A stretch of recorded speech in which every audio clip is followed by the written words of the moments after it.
Hi everyone, so this video I'm going to be reviewing 3 different sketchbooks, and these sketchbooks are by the company Etchr, and I actually tried out one of their art bags before, but now they actually make sketchbooks. And earlier this year they launched a Kickstarter for these sketchbooks, and I reached out to them to see if they would want anyone to do a video about them, so they sent me these sketchbooks, and in about a week from when this video goes live, I'm going to be giving away actually these 2 sketchbooks, and I'm going to be doing little doodles on the inside covers of each of them. So if you win the sketchbook, you get a little doodle from me, and you get these really good quality sketchbooks. At least they feel good quality. I haven't tried them yet. So thank you so much to Etchr for letting me try these out.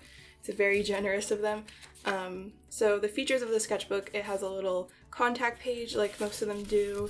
A little bit about the book. So this is A6 landscape. The paper is 100% cotton, and this it has a slight texture to it, and it has 54 pages, and the actually thickness is 230 GSM. This medium-sized one, another contact page. The paper is quite smooth on this one. I think it must be cold press then, or wait, no, hot press. This would be cold press because it's slightly rougher. So this would be hot press. And it's A5 size, and this is actually, I think this is my ideal paper type for sketchbooks, but I'm really interested to see how I will use this big one. So I'm going to use the big sketchbook in this video to do a sketchbook session and just talk about how the paper works, and this is probably the biggest sketchbook I've used in a long time, at least the biggest watercolor sketchbook, and the paper has a lot of texture to it, so it's like quite rough. And this is A4 size, which is huge. Well, it's not really huge, it's just a lot bigger than I'm used to. So I hope to use this sketchbook and do some like outdoor paintings with it, because it's a watercolor sketchbook. Like, these are all for watercolor, and they're quite heavyweight, and that's why you can do watercolor on them. So I'm studying this photo, but it's probably really hard to see. It's definitely rougher paper than I'm used to in a sketchbook, but I really like that sometimes, especially for looser paintings, because the rougher the paper, the more your brush strokes kind of blend together.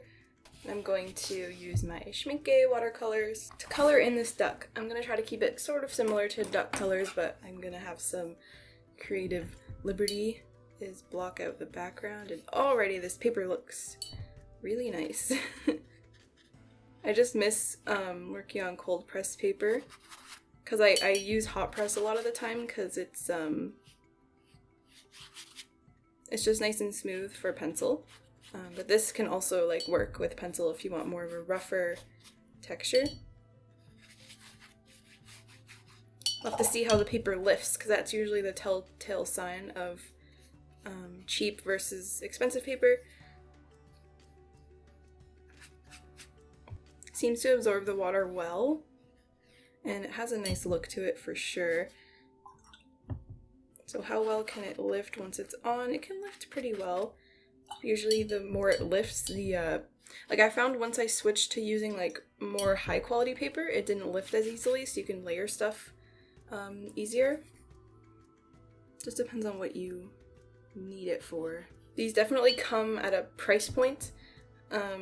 They are more of a high-end, high-quality sketchbook, so if you're looking to invest a lot of money in something that's actually like really nice, so far it feels really nice, then this could be an option for you. It's like up there with Moleskine prices. I didn't realize I'd be getting a sketchbook this big, so I was so excited. I am really liking this paper. I don't know what I'm gonna doodle in the giveaway sketchbooks. It'll just be on the inside cover, so it doesn't interfere with the drawing space, so it'll kind of go on the same page as the company's logo, because I think it's the same paper as what's in the rest of the book.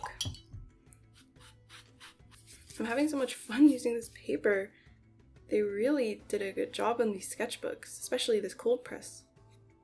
I'm not sure if there's how many different roughnesses they have. There's a little bit of reflected orange on the bottom, so it's addicting to just like keep laying paint on the surface because of how nice it just interacts with the paper. I am noticing some places where it's kind of getting speckly, like speckles of white are showing through the paper. I'm not sure if that's because I didn't put it on flat enough, like if the texture got in the way, but especially there, it's a little bit speckly, but it's really not that noticeable. I don't mind the extra texture. I'm gonna try to just paint one without sketching, make a nice gradation.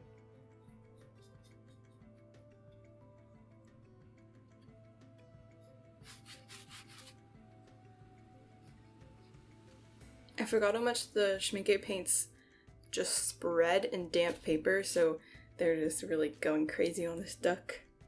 It's really fun to dry brush on cold press paper because you get this nice texture, and I don't use it nearly as much as I should because I just don't have it anywhere unless I'm buying like big sheets of paper for school. What clothes should this duck be wearing? Maybe I should give it a little jacket or something. Okay, let's say he has a little hat on. Maybe like a little like beret kind of thing, I don't know, with like some flowers on it. The paper is speckling here too. It's only noticeable when it dries, which is kind of weird. Okay, we'll see. I highly doubt they will though. This kind of reminds me of the Illo sketchbooks and how the new ones speckle. It's sort of a similar thing. Like it looks similar is what I mean.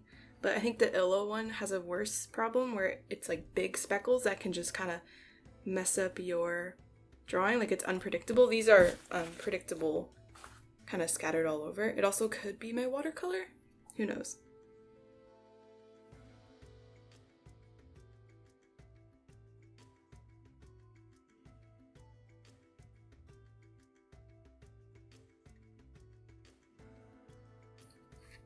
It makes me wonder if one side of the paper is going to be less speckly than the other side. So I'll definitely have to try the back side of this paper. I'm trying to add reflected orange light on the bottom because their legs are so bright it actually does reflect onto them. I also want to try this with gouache because I think that would be a fun experiment. This should work pretty much the same as watercolor because they're so similar. Gouache is just more opaque.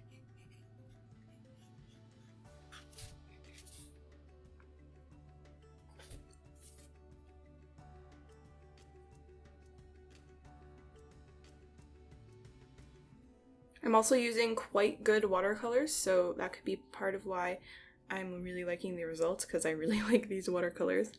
And since the cover is white, I'm assuming you can probably customize that and paint it. It's kind of like a white canvas material. I'm gonna add eyes to all the ducks eventually. I'm gonna use some white gouache to kind of chisel out the shape of this duck's beak.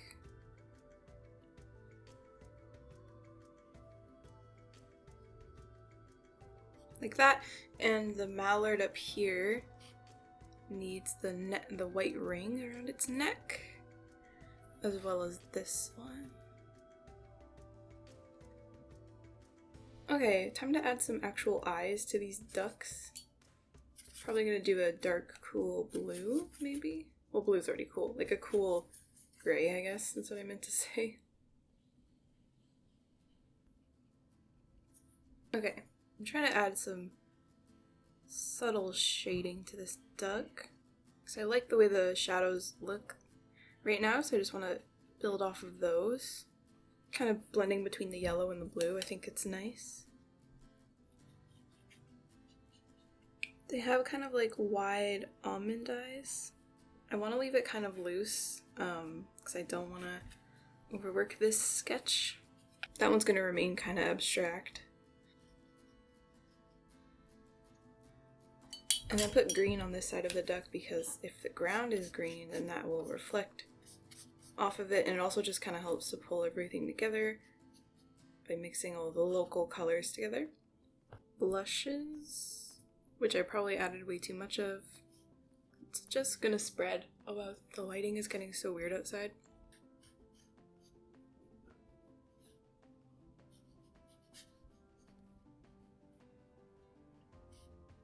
It's actually okay.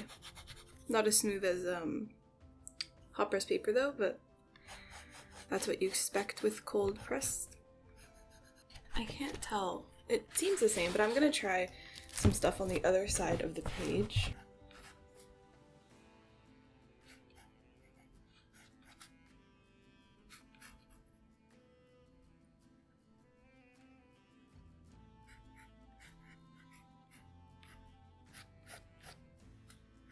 Okay, this is kind of a color that I want to use. Let's test it out on this little thumbnail, because I kind of want his nose to be that, and then just his paws, but his chest is left white, like this.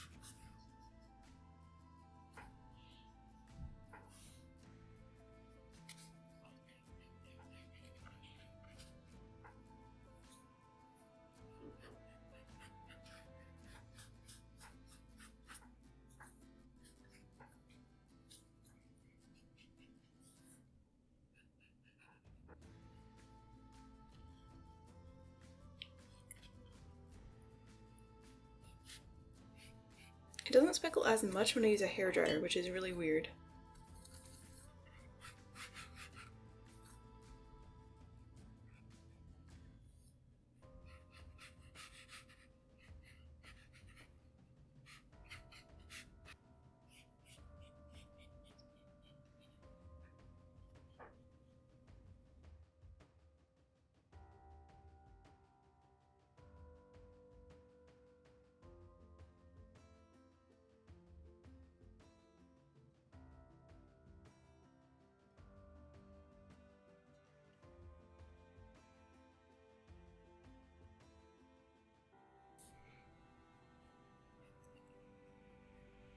Trying to get a good amount of contrast. I can really get stuff to look good with just watercolor, so I'm gonna have to outline this probably. I'm gonna outline this because I just think it needs it, so. I kind of like outlining on rougher paper because it gives this nice texture to the lines.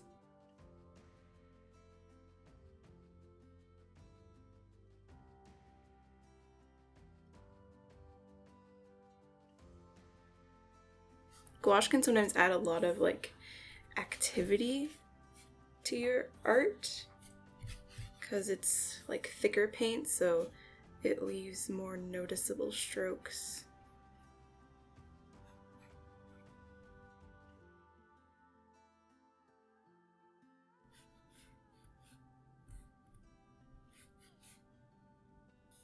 Okay, I think that kind of helped it a bit. And I'm liking how the gouache is sort of adding in some colors that weren't there before.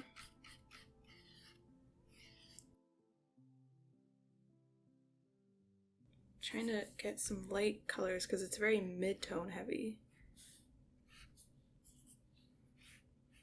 Definitely doesn't lay down as smooth on cold press paper, but that's to be expected.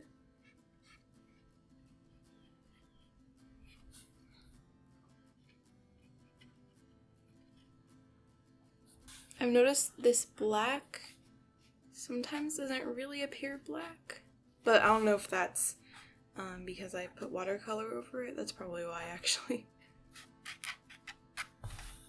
Gonna draw him with his claws out as if he's angry or just caught something. I honestly don't know how I feel about this sketch. I'm not quite sure if it's working or not, but maybe I need to take a break and look at it later. Another thing that Etchr sent me, I actually talked about this in another video. They sent their mini palette,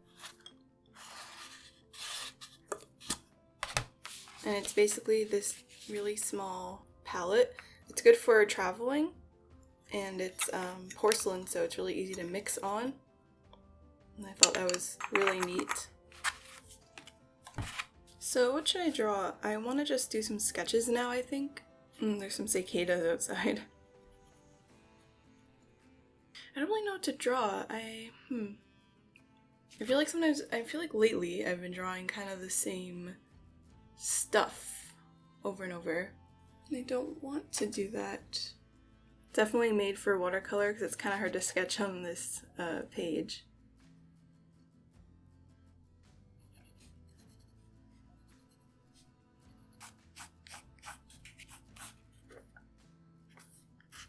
I really am at a loss here.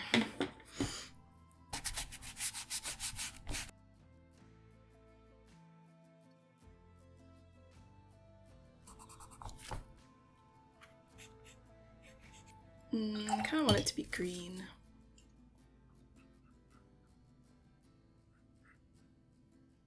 This could be cool to just do like a bunch of like watercolor sketches, just where you like sketch out characters and stuff and just fill them in with watercolor.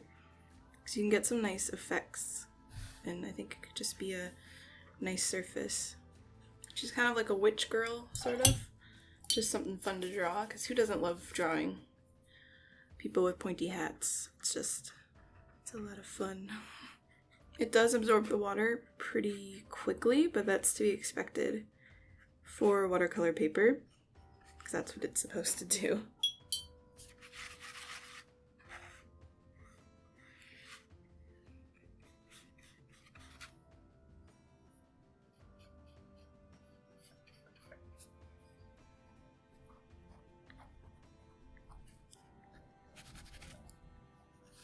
I saw this image on Pinterest of these giant fiery things in the sky, so I wanted to make one. Maybe that's ice? My water's so dirty it's dulling everything, but that's fine.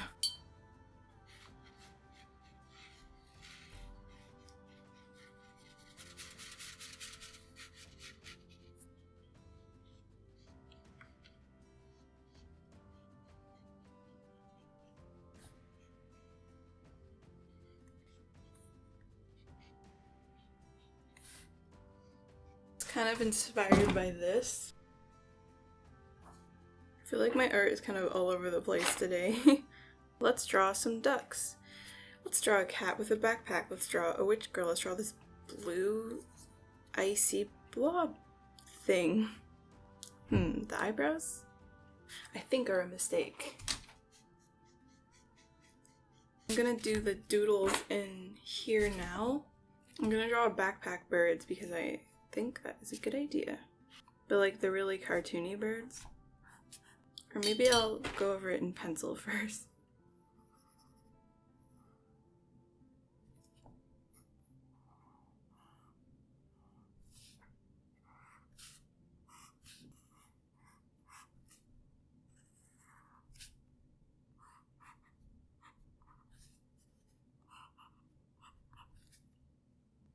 I can't tell if this is the same paper as like what's in the rest of this sketchbook. I should have left the beak. This is definitely smoother paper. I think I might actually prefer this paper for sketching, but for doing like more landscape studies, the other paper, I'm okay with that too.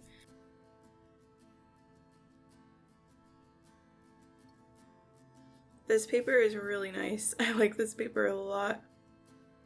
So I really hope you enjoyed this video. I did the two little doodles on the sketchbooks, a blue bird and a green bird with backpacks. I'll sign the doodles, and both of those sketchbooks will be in a giveaway in about a week or more. I'll make sure to let you know when that happens. And I'll be keeping the one I did most of the sketches in. So thank you so much to Etchr for sending me these sketchbooks to try out. If you would like to check out the sketchbooks, there'll be links in the description, as well as the mini palette, which I used in another video that I'll link as well if you want to see when I first used that palette. So I really hope you enjoyed seeing me try these out. I had a lot of fun, and I'll see you in my next video.